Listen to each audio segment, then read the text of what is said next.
Y antes de comenzar, mire, yo mayormente siempre cuando hago mis apuntes sobre los sermones, siempre me tomo una hojita, ciertos apuntes. Hoy me tomó 3. Así que seguramente tengo un poquito más de largo que los anteriores. Pero es muy importante que usted escuche esto. ¿A qué nos vamos a referir? ¿Qué es lo que vamos a estar haciendo? ¿Por qué es tan importante este libro de la Biblia, que es el Evangelio según San Juan? Importa esto mucho, muchísimo. Es de gran interés, es de mucha edificación para nuestra vida. Pero antes de comenzar, me gustaría orar. Amén.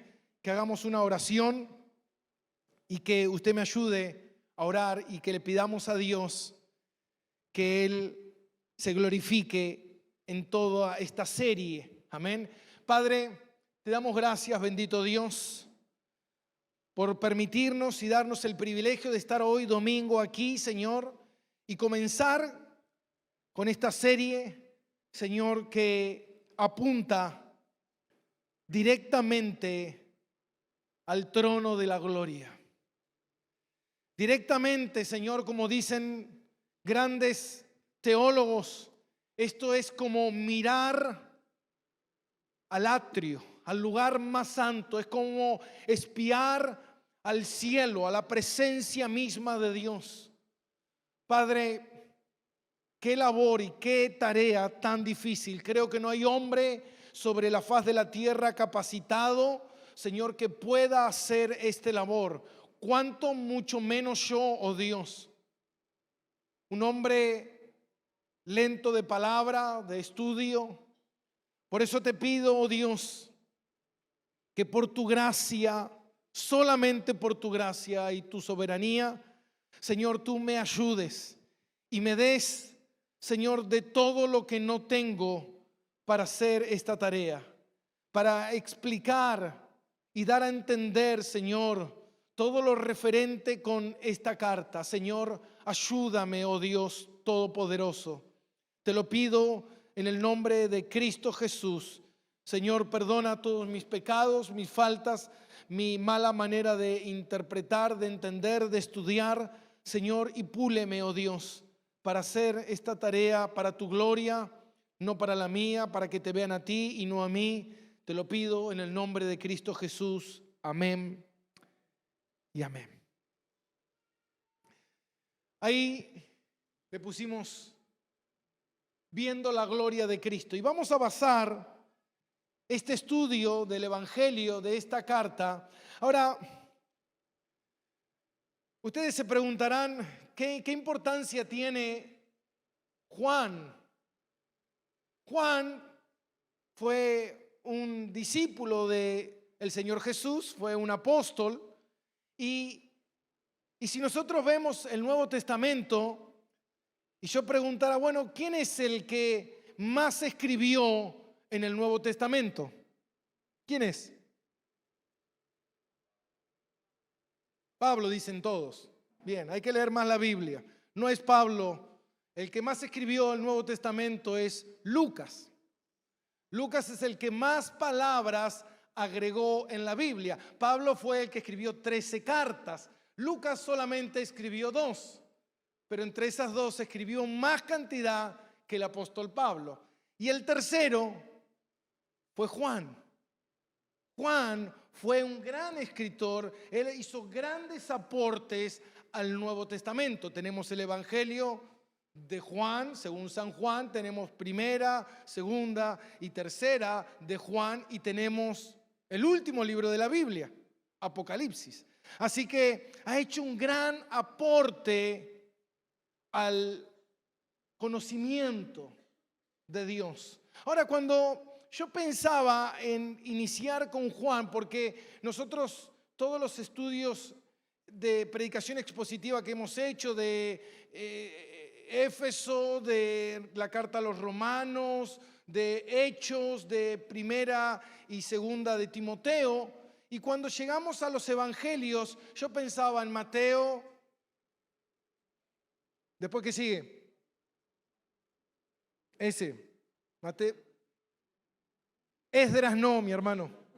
Salmos tampoco. Mateo, Marcos, Lucas y Juan. Ahora, cuando nosotros vemos los evangelios, es importante entender por qué están ahí, por qué inicia el Nuevo Testamento con los evangelios. ¿Qué significa? Ahora, los evangelios, sí, nosotros podemos ver el evangelio de Lucas, pero ese evangelio de Lucas obviamente se lo atribuyen a Pablo, porque él estaba bajo la supervisación de un apóstol. Lo mismo que pasa con el evangelio de Marcos.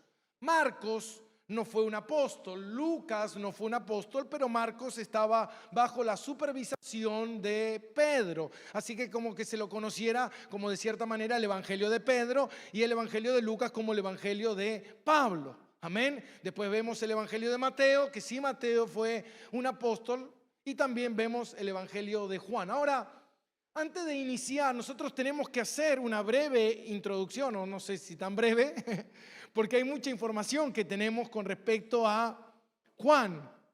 Y yo me preguntaba, ¿por qué arranqué con Juan? ¿Por qué arrancaríamos con este evangelio? Y yo pensaba que siempre tuve una gran afinidad con Juan. ¿Y qué era lo que a mí me acercaba a Juan? Y una de las cosas que me acercaba a Juan es que Juan, yo recuerdo hace muchos años cuando inicié a servir al Señor, una de las cosas que me acercaba a Juan era que Juan era el discípulo más joven de todos los discípulos que tenía Jesús. Juan era como el más jovencito, por eso hicimos Timoteo, porque también Timoteo era un joven muchacho. Algunos historiadores dicen que Juan tenía aproximadamente entre 15 y 18 años cuando era discípulo de Jesús. Mire qué joven que era. Ahora, también me gustaron muchas de las cosas, porque usted recordará muchas de las historias dentro de la Biblia sobre Juan, como cuando Jesús está en la cruz. El único apóstol que estuvo al pie de la cruz fue Juan. Juan estaba con María Magdalena y con María, la madre de Jesús. Fue el cual Jesús le dijo: joven, atento. Le dijo: mujer, ahí tienes a tu hijo. Joven, ahí tienes tu madre. Y es en ese momento donde Jesús le delega la responsabilidad, porque antiguamente los hijos tenían una responsabilidad sobre los padres, y más en el caso de María, que era viuda. Amén. Entonces se la delegó. El Señor no se murió en la cruz antes de morir sin dejar las cosas ordenadas, y una de esas cosas fue delegarle a Juan su madre. Amén. Así que, hermano, no me quiera delegar la madre de nadie usted antes de morir. Amén. Ahora, mire qué responsabilidad que le dio el Señor a Juan. Ahora, también una de las cosas que siempre recordaba de Juan era que Juan era conocido por ser el discípulo amado. En la Biblia se lo conoce como el discípulo amado. ¿Por qué le digo toda esta información? Porque es necesaria para que cuando usted lea el Evangelio, usted pueda entender de parte de quién fue escrito, en qué contexto, de qué manera, quién era esta persona, de qué manera él vio, entendió y comprendió y vivió la vida de Jesús. Amén. Porque por eso que muchas veces las cosas son sacadas de contexto, muchas veces la gente predica un versículo ahí tomado al azar, sin ningún tipo de explicación, simplemente para decir: bueno, este versículo dice que Dios me quiere bendecir. Y no es así. La palabra de Dios no tiene que ver con eso. Cuando nosotros, ahora en el primer libro, nosotros vamos a ver hermenéutica. ¿Sabe lo que es la hermenéutica? La hermenéutica es la comprensión.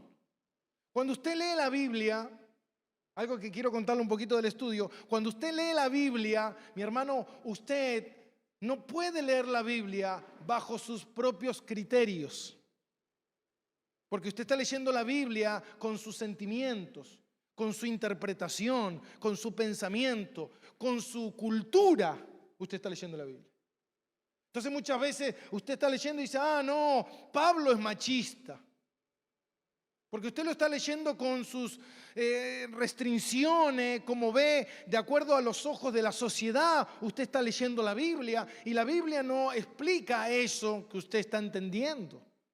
Entonces muchas veces hay que despojarse de un montón de cosas para poder entender con claridad, entender qué significa el pasaje, en qué contexto está, en qué momento de la historia, qué está ocurriendo, para tener una mayor comprensión de lo que el escritor nos quiere transmitir. Entonces es importante que nosotros conozcamos un poquito de quién es Juan. Juan era el discípulo que estaba recostado siempre en el pecho del Señor, o se lo ve en la última cena recostado en el pecho del Señor. Juan era el discípulo más joven y también fue el primer discípulo de Jesús. Juan fue quizás no el primero en llamado, pero sí fue el primer discípulo. ¿Por qué? Porque él era discípulo de Juan el Bautista. Y en una oportunidad estaba él y Andrés, hermano de Pedro, estaban con Juan el Bautista y ahí donde estuvo el Señor, y ellos fueron y pasaron esa noche con él y vieron donde él se estaba hospedando, y ahí ellos empezaron a tener relación con el Señor. Ahora también se sabe que su padre era Zebedeo y que su madre se cree que era Salomé, que también se cree que Salomé es muy probable, esto es muy probable, que era hermana de María, la madre de Jesús. Y si esto fuese así, entonces Juan, de cierta manera, tenía un parentesco con Jesús. Algunos dicen que eran primos, que ellos no se conocían o no se relacionaban, porque muchas veces en ese tiempo uno vivía en una ciudad, otro vivía en Capernaú, otro vivía en Judea, y eran muchas veces ciudades donde uno no iba de un lado para el otro. Ahora, Juan era un pescador, él vivía en Betsaida, junto al mar de Galilea, y él trabajaba como pescador junto a su hermano y a su padre. Juan fue discípulo de Juan el Bautista, y Juan no fue alguien con mucha educación. Por eso es que es muy importante cuando nosotros vemos los escritos de Juan, y que Juan fue el tercer escritor que más aportó al Nuevo Testamento sin que él tuviera ninguna educación formal. Él no había pasado por ninguna escuela rabínica. Y mire lo que dice Hechos capítulo 4, versículo 13. Quizá uno pensará y dice, yo quería otra cosa escuchar, yo quería que me soltaran palabra y que me dijeran que iba a ser bendecido el día de hoy. Vas a ser más bendecido de lo que te imaginas. Amén. ¿Por qué? Porque dice la palabra, no solo de pan vivirá el hombre, sino de toda palabra que sale de la boca de Dios. Amén. Ahora, dice mismo Juan en el capítulo 17, versículo 17, que la palabra de Dios es la que nos santifica. Amén. Ahora mire, dice Hechos capítulo 4, versículo 13.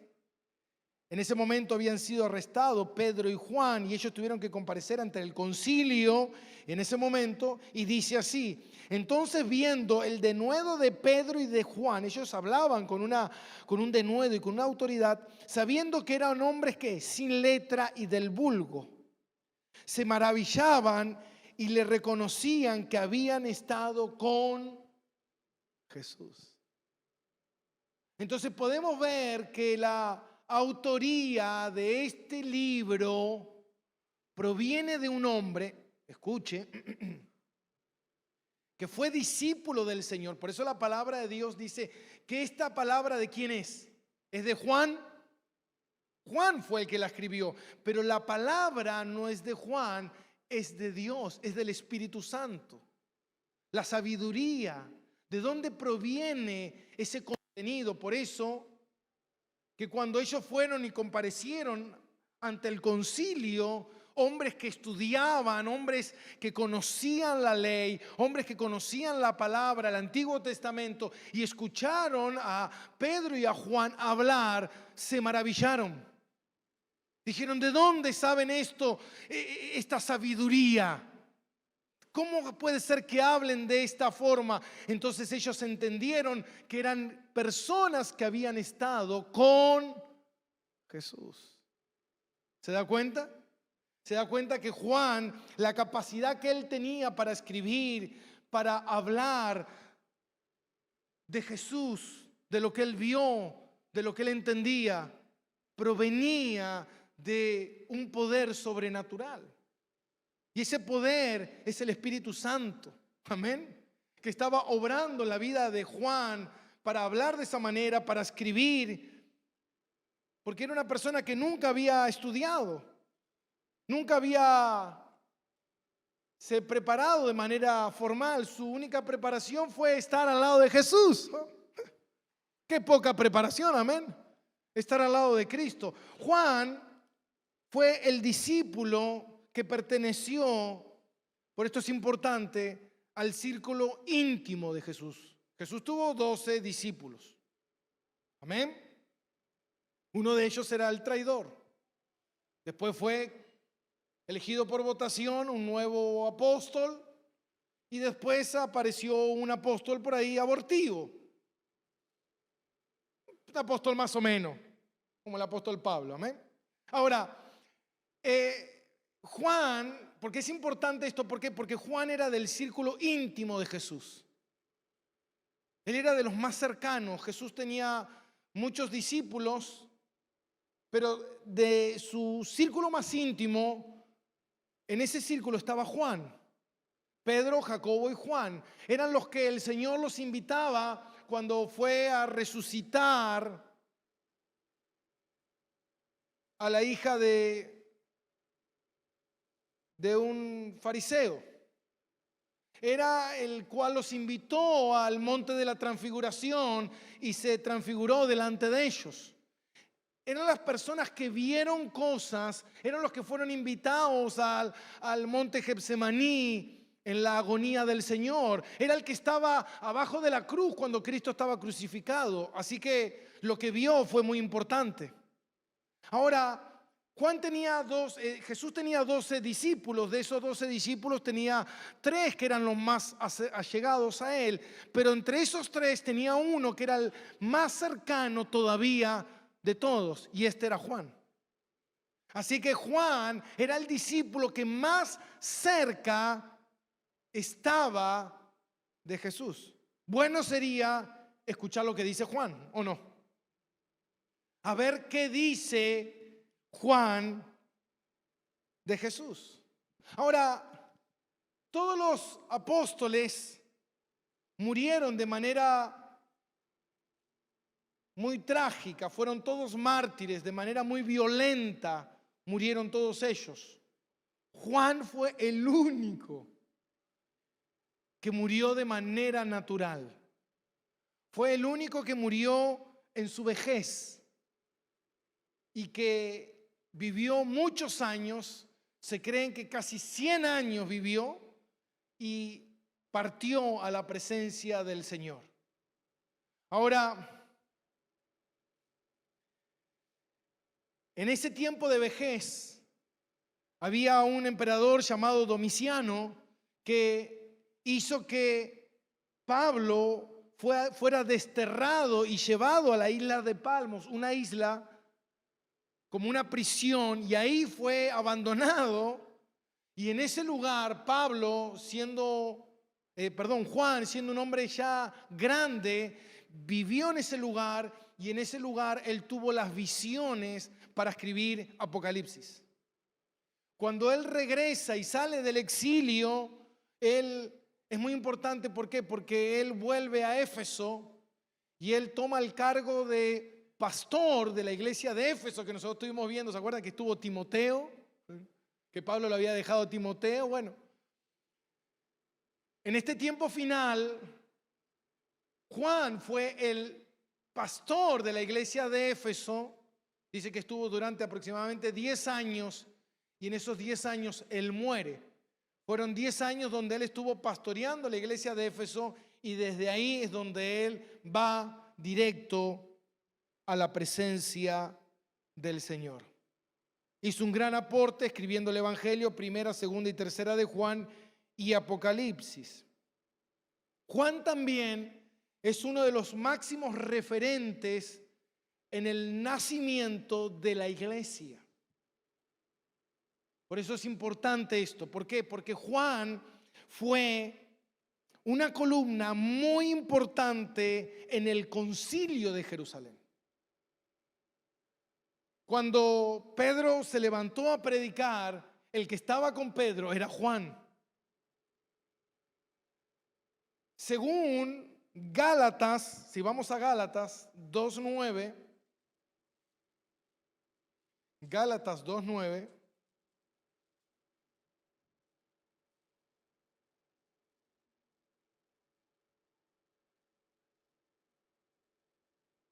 cuando el apóstol Pablo cuenta sobre su ministerio en la carta a los Galatenses, dice en 2:9 y dice que él viaja a Jerusalén y reconociendo la gracia que me había sido dada, Jacobo, Cefas, que este es Pedro, y Juan, este Juan que estamos hablando el día de hoy, que eran considerados como columnas, nos dieron a mí y a Bernabé la diestra en señal de compañerismo para que fuésemos a los gentiles y ellos a los de la circuncisión. Los que autorizaron el ministerio de Juan, de Pablo, cuando Pablo es llamado un apóstol, Pablo, más allá de que el Señor lo había llamado como apóstol, él tenía que ser reconocido por la iglesia. Cuando él viaja a Jerusalén, él necesitaba la aprobación de este concilio. Esa aprobación la recibió de Pedro, Juan y Jacobo.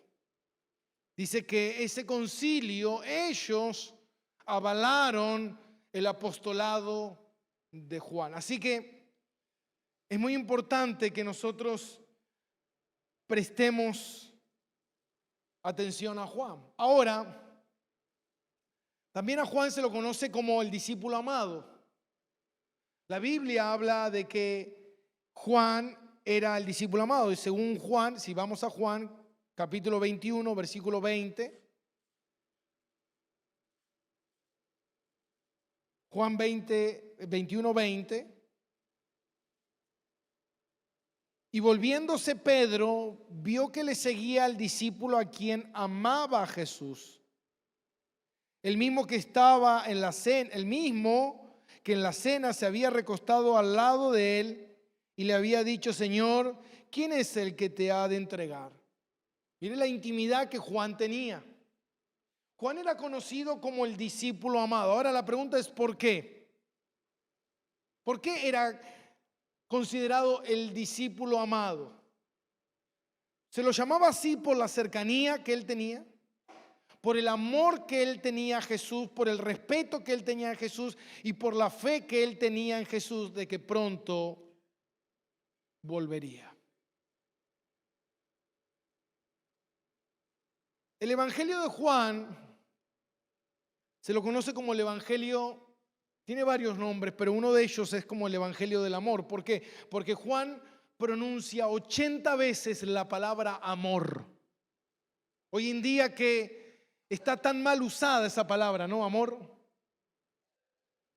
¿A cuánta gente usted habrá conocido alguna vez que le dijeron: yo te amo? Deja, no me ames de esa manera, por favor.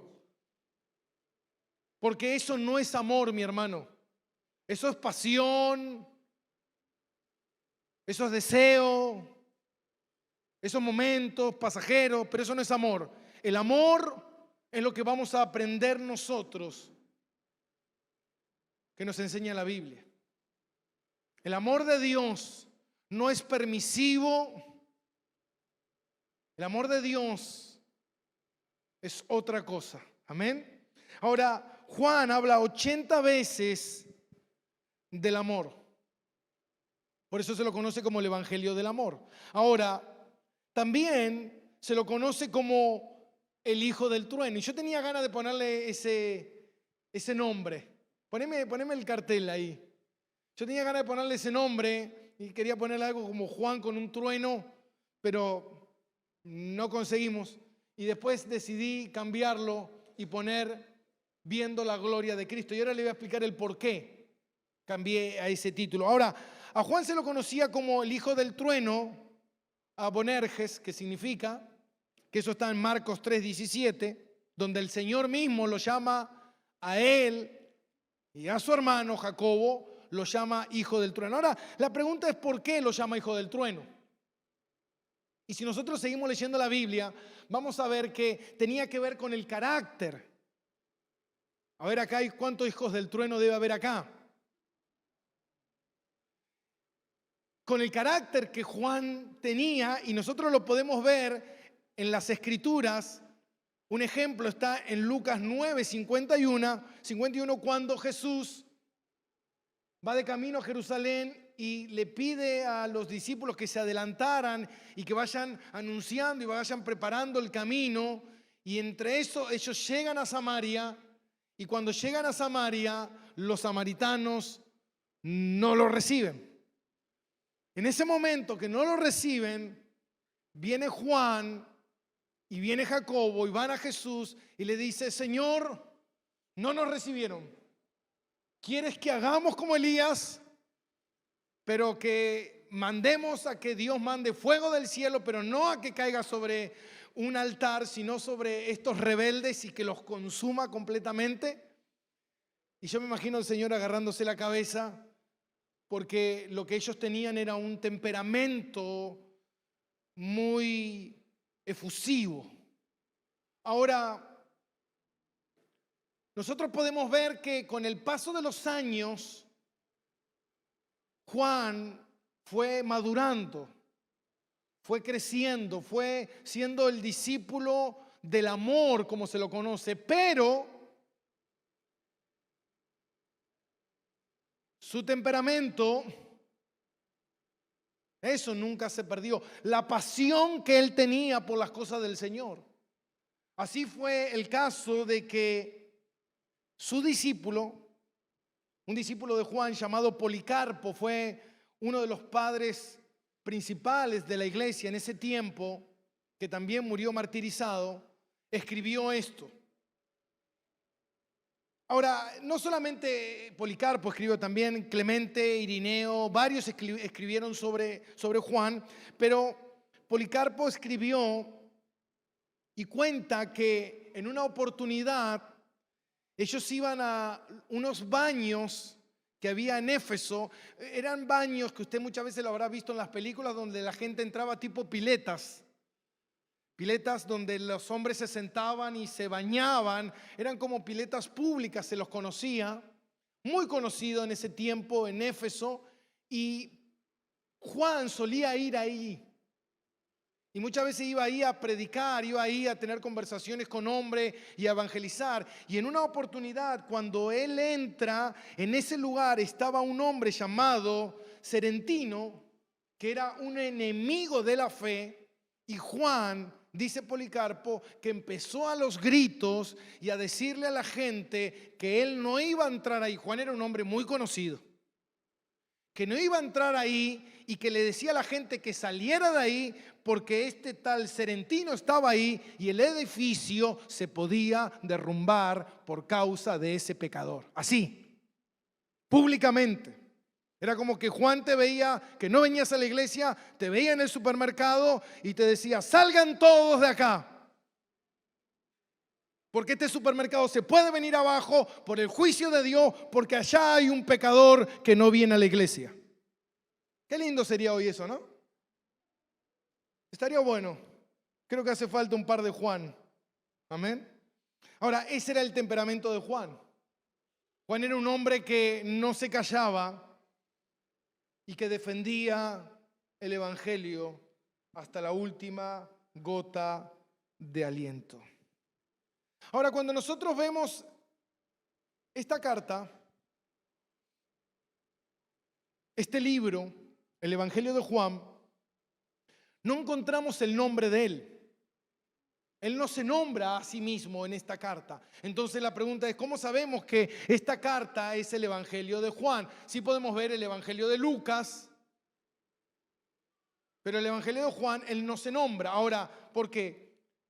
Bueno, muchos de los discípulos de Juan apuntan a esta carta, a este libro que fue escrito directamente por Juan en ese tiempo. Ahora, ¿cuándo escribió Juan esta carta?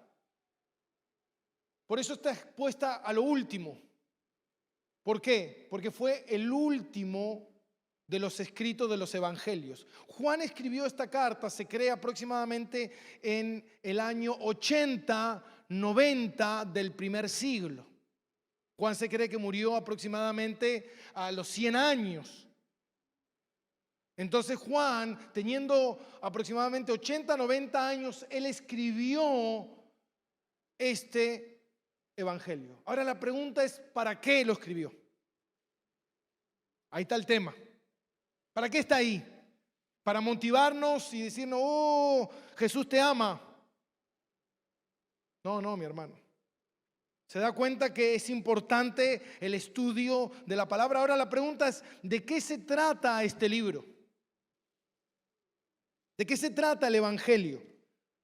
Porque si nosotros vemos, muchos de ustedes habrán preguntado, bueno, está el Evangelio de Mateo, Marcos, Lucas, Juan, son los 4 evangelios iguales, son discípulos que estaban viendo o vieron cosas, o Lucas que narró los sucesos de Jesús. No. Mateo, Marcos y Lucas se lo conoce como evangelios sinópticos. ¿Qué significa esa palabra sinóptico? La palabra sinóptico significa que todos narraron y vieron más o menos los mismos sucesos. ¿Qué significa? Son discípulos que caminaron con Jesús y que fueron anotando lo que Jesús iba haciendo en su vida terrenal, lo que él iba haciendo, la vivencia de Jesús. Ahora, Mateo, Marcos y Juan describen la vida y la enseñanza de Cristo, todo lo que Cristo vivió de manera terrenal. ¿Y qué hay de Juan? Uno podría decir, bueno, ¿y Juan qué? No. Ahora, muchos de los evangelios, por eso cuando usted muchas veces lee una parábola, está en una carta, también está en otra, una historia está en una, también está en otra. Ahora, eso significa que son sinópticos. Significa que esos 3 evangelios son muy similares en contenido, en estructura, en perspectiva, en esquema general. Todos los evangelios mezclan narración con discurso, pero Juan es más discurso que narración. El evangelio de Juan es 90% totalmente diferente a los otros 3. 90%. Los otros 3 son casi similares. El Evangelio de Juan es 90% diferente. Ahora, el por qué. ¿Por qué es completamente diferente? ¿Por qué? Me escuche. Juan no relata parábolas, no relata cosas futuras, no habla de lista de apóstoles, tampoco habla del nacimiento de Jesús, de la transfiguración, de la tentación, de la agonía de Getsemaní, de la ascensión al cielo. Ahora, entonces, ¿qué es lo que contiene Juan? Y acá viene el tema. Por eso los eruditos y los teólogos conservadores más importantes creen, escuche esto, que el Evangelio de Juan es el lugar más sagrado que usted puede ir de la Biblia. Si usted quiere ir a la parte más sagrada de la Biblia, es el Evangelio de Juan. Juan es el lugar más santo de toda la Biblia. Se lo conoce como el propiciatorio. Cuando usted veía antiguamente estaba el tabernáculo de reunión, entraba a un lugar, el atrio, perdón. Y usted entraba a un lugar que había una cortina y ahí entraba solamente el sumo sacerdote una vez al año, al lugar más santísimo de todos. Juan es el que nos mete a ese lugar más santísimo de todo. ¿Y por qué? Y esto es importante.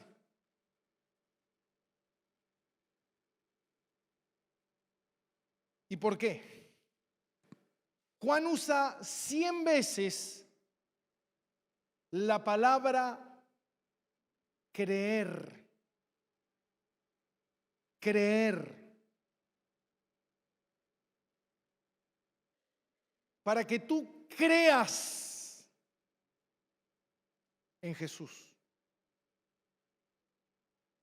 Por eso Juan no narra la vida de Jesús, su vida terrenal, sino que él narra su divinidad,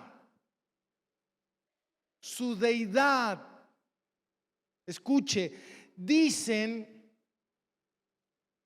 no digo yo no puedo decir nada. Yo puedo decir hola nomás, y creo que lo dije mal. Pero dicen que el versículo más santo, más sagrado de las Escrituras está acá, en Juan 1:14. Y lo va a leer usted. Acá. Juan 1:14.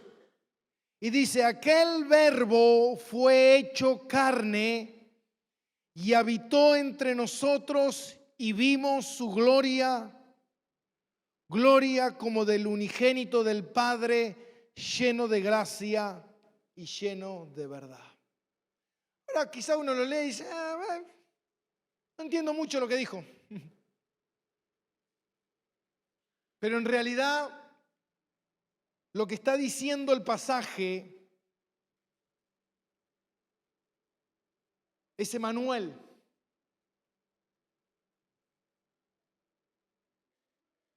Que significa Dios con nosotros. Hermano, en el Antiguo Testamento la gente no podía conocer en su totalidad la profundidad de Dios, la divinidad de Dios, la hermosura de Dios, lo grandioso de Dios, la omnisciencia, la omnipresencia de Dios. Ahora, Juan, cuando Cristo viene, Juan nos revela todo eso de Cristo, viendo a Jesús tal cual es Él, Dios hecho hombre. ¿Usted tiene idea de eso?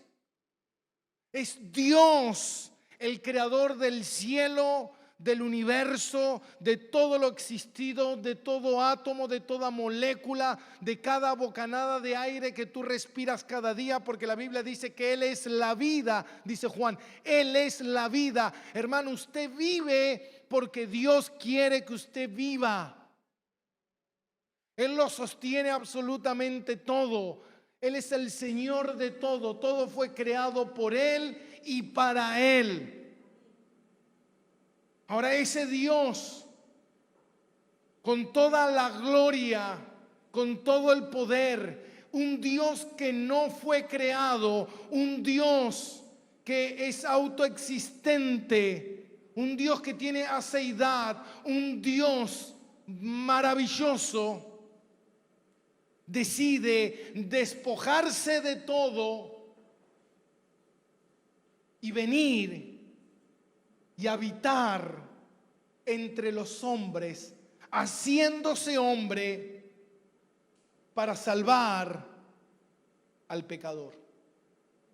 Por eso dicen los eruditos que la oración más santa, el lenguaje, escuche, el lenguaje más celestial es como estar en el cielo escuchando a Jesús hablar. Dicen que es Juan 17.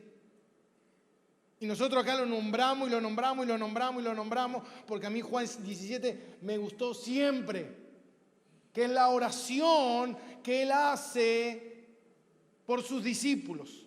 Y dice así: y estas cosas habló Jesús, levantó los ojos al cielo. Imagínese, mi hermano, Dios mismo aquí en la tierra, levantando los ojos al cielo, hablando directamente con el Padre, el Espíritu Santo, la Trinidad misma ahí. Para que también, y dice, levantó los ojos al cielo y dijo: Padre, la hora ha llegado, glorifica a tu Hijo, para que también tu Hijo te glorifique a ti. Como le has dado potestad sobre la carne, para que dé vida eterna a todos los que le diste. Y esta es la vida eterna, que te conozcan a ti, al único Dios verdadero, y a Jesucristo, a quien has enviado. Hermano, es mirar a Jesús hablando con Dios Padre por amor de nosotros, sobre los redimidos. Imagínese, mi hermano, qué cosa más grande pudiera existir. Tu vida, hermano, tu vida no tiene que ver con hijos, con esposo, esposa, casa, auto, estudio, salud, belleza. Si eres flaco, si eres gordo, si eres lindo, si eres feo. ¿Dónde vives? ¿En un palacio? ¿Debajo de un puente? Tu vida tiene que ver, o Dios está contigo. Escucha, o Dios está contigo. Y el mismo Dios, creador de todos los cielos, existente, ha decidido apuntarte con el dedo y salvarte y llamarte a salvación y derramar todo su plan de salvación, con Dios mismo encarnado, viviendo, muriendo, despojándose de toda su divinidad para venir a rescatarte, para que seas salvo o ser completamente, escuche. Si eso no te llegara a pasar, que el Dios, muchos han visto la obra de arte de la mano de Dios que está en el Vaticano, con el hombre así, el dedo. Si ese dedo de Dios no te apunta a ti y no está sobre ti, mi hermano, lo que te va a suceder es que el universo entero, con toda su oscuridad, su poder y lo más terrible del mundo, va a caer sobre ti y te aplastará por la eternidad para siempre. Tú dices: lo que pasa es que mi cuerpo no va a soportar tanto dolor y tanto sufrimiento. Tranquilo, porque Dios dice: te voy a resucitar y te voy a dar un cuerpo nuevo para que soporte todo el sufrimiento que voy a derramar por los siglos de los siglos, de los siglos, de los siglos, de los siglos. Ni el mismo diablo va a sufrir tanto como sufrirás de los siglos, de los siglos, de los siglos. Oscuridad, oscuridad tras oscuridad, soledad, soledad. Caman serán tus gusanos, gusanos te cubrirán por la eternidad, de la eternidad, de la eternidad, por siempre. Mira si es poca cosa ser cristiano. ¿Y sabes por qué? Mucha gente dice: no, si eso no pasa nada. La Biblia dice que está establecido. En Hebreos 10 está establecido que el hombre muera una sola vez y después de eso el juicio. Mira, tú puedes decir: bueno, ¿sabes qué? No sé si creer en eso. Mira que lo que pierdes es mucho. Por eso Juan pronuncia 100 veces la palabra cree. cree, cree, cree. Juan muestra el despliegue de la gloria de Cristo. Algo que no se tenía en el Antiguo Testamento y ahora podían verlo porque el velo se había roto. Y podemos pasar, y podemos entrar, y podemos ver, y podemos, como dice la oración, hermano, cuando nosotros oramos, entramos al lugar santo. Tú tienes acceso, tú eres hijo de Dios. Amén. Ahora el mensaje de Juan es este, y con esto ya termino. El mensaje de Juan es que el Dios eterno se hizo hombre y habitó en un cuerpo humano para salvar al pecador.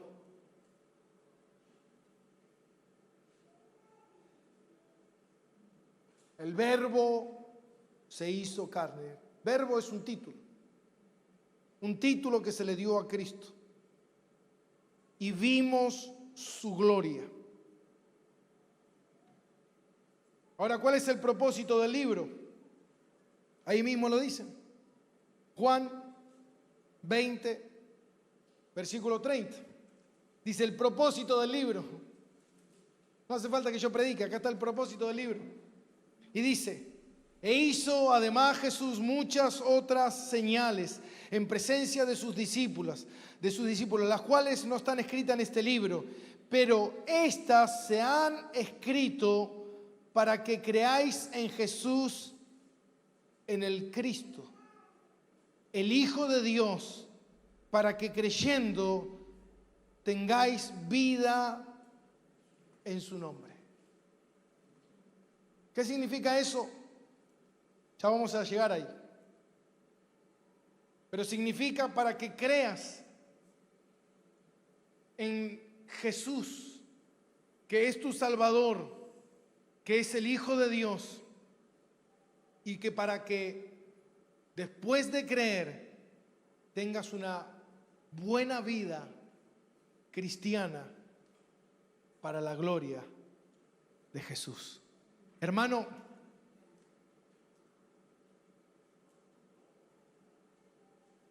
a veces yo pienso y digo, porque a veces nosotros tomamos ese pasaje del apóstol Pablo que dice, para mí el morir es ganancia. Y uno dijera, bueno, para mí morir está bueno. Me muero, me voy al cielo, estoy con Dios. Y es verdad, eso es buenísimo. Pero ¿sabe qué es mejor? Estar aquí y obedecerle y vivir para su gloria. Para que cuando tú llegues a la presencia del Señor, el Señor pueda decir, buen siervo fiel, has vivido para predicar la gloria de Jesús y anunciar que Él es el Salvador de todos los que creen en su nombre. De eso se trata. De vivir para Él. De vivir para su gloria. Hermano, si no vivimos para la gloria de ese Dios extraordinario, ¿qué sentido entonces tiene la vida? Si todo lo demás es simple vanidad y pasajero. Oremos.